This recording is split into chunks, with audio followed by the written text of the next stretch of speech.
What's up, guys? Gonna break down a Major League Baseball play for this afternoon. It's gonna be the first postseason Major League Baseball play that I'm gonna have. Although first, just to recap, 2-2 in the college football yesterday, and a lot of that was because of LSU Missouri. One of the worst beats that I've taken. It was very similar to the Texas A&M bad beat that I took against Oregon in week 2 or whatever. Missouri had the lead repeatedly. It was kind of back and forth in the fourth quarter. They were winning by 4 multiple times in the fourth, including with like 3 minutes left. They gave up a touchdown to go back down 3. And then it looked like LSU might be able to run out the clock or something. Missouri actually sacked them and were able to get the ball back one more time and force a punt. So you're thinking, well, even in that situation, like, I guess it would have been better in hindsight that LSU had converted and then been able to run out the clock and won by 3. Because, of course, what happened, LSU punts, but they have a really good punt. They punt Missouri down to their own 5, which is not exactly the best situation that you want. But even so, it's like the only way that Missouri is going to wind up blowing this cover is if they give up a defensive touchdown. And what do? 2 plays later, that's exactly what happens. They throw a pick somewhere probably in the range of like the 20-yard line or so. And you're thinking LSU could just go out of bounds with it or go down with it. That would be like the smarter play because the game is over. You can just do that and then kneel once and it's over. But what do? They run all the way through the Missouri offense, run it all the way back for an unnecessary pick 6, unnecessary touchdown, and wind up winning by 10 like that. Absolutely brutal with Missouri plus 6, which I thought was the right side. It looked like it was the right way to go. It seemed like it was going to pan out that way. Horrible beat. And then Cal was close to getting it done in the late night, but weren't able to do it. They missed the cover by 1 score or so. Brutal way to go 2-2, mostly with that Missouri horrible beat where it looked like they should have lost the game by 3. Terrible, absolutely terrible. I was losing my mind. I was freaking out.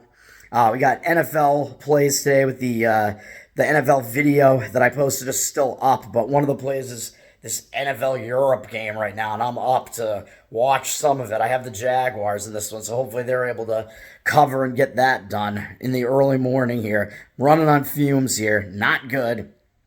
And then I have the Atlanta Falcons in the afternoon slate. You can watch my video to see the reasoning, the breakdowns on those MLB playoffs. We have 2 AL matchups today. Those are the only matchups today, just the American League. We got Texas at Baltimore. I don't have a strong read on, so that's not going to be where I'm making a play. You got Jordan Montgomery against Grayson Rodriguez, and Jordan Montgomery, I think, has a couple of edges in this game. One being that he already made a start in the playoffs this year. He pitched game 1 of the wild card against Tampa and won that game. So I think you get like kind of the nerves out of the way for the postseason. Once you do that, you get that first start under your belt. I think that's a slight advantage. And he has better numbers than Grayson Rodriguez on the season in general. His whip is much lower. And I think his ERA is lower too. So his stats in general are better, but also he holds Baltimore's hitters to somewhere, I think, in the 250s lifetime, or maybe 260s OBA, which is decent. And it's not great, but it's decent. It's better than what you get from Grayson Rodriguez, who, like I said, has a whip that's much too high. I think it might even be in the 1.4s, putting way too many people on base. And his numbers against Texas aren't as good. Texas does have the better offense, but his OBA lifetime against Texas's hitters, I think, is in like the 280s, which is not great. I wouldn't want to trust Rodriguez in that matchup there. And the problem is, so if I were to take Texas there, it would only be a first 5-inning wager because I think they do have all those edges with the starting pitching matchup. The bullpen, I don't think they have an edge because yesterday Heaney only went like into the 3rd or 4th inning. He got taken out pretty early, and Texas used a lot of their bullpen, more than Baltimore did, and they had to use the back end of their pen. They used Chapman. They used a couple of their best relievers because they wound up winning the game by 1, and they had to save it. So those would be my thoughts on that game. If you lean Texas, I would take it first 5 inning. In the full game, I might actually even say lean to Baltimore, but I'm not totally sure about that. In the other game is where I'm going to be actually making the play, and it looks like the market is a little bit better for it.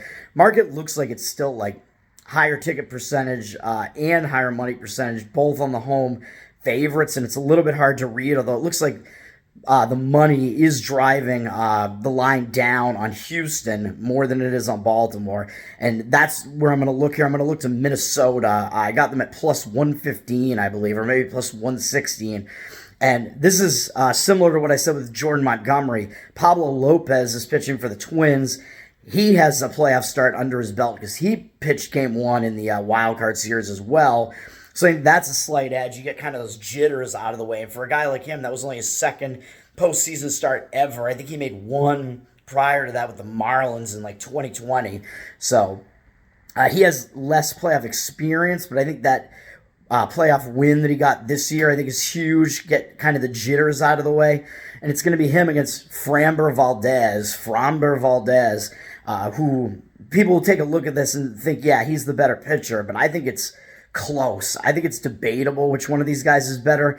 And the thing that puts it a little bit over the edge for me is if you look at their stats against the opposing hitter's lifetime, Valdez has like a 280 something OBA against Minnesota, even though their offense isn't that great. He hasn't fared well against them, and they've been able to get to him. Whereas Pablo Lopez from Minnesota, he has better stats lifetime against Houston, even though they have the better offense. He's held them down to like a 230 lifetime batting average. So I like the starting pitching matchup there quite a bit.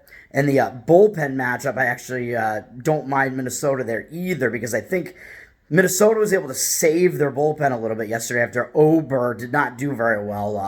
I know I said I liked Ober yesterday. He did not do very well, but they brought in Kenta Maeda to eat up some of the innings in the middle of the game after that. So Houston was able to save their bullpen to some extent, and they even actually got back into the game. But Houston wound up having to use some of their better relievers, some of the back end of their bullpen to save the game because it wound up being closer than what it was. It was 5-0 Houston at one point, I think, and they wound up only winning 6-4.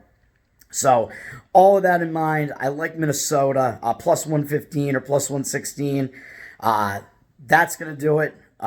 Enjoy the games today. Hopefully I wind up getting a win today. Peace.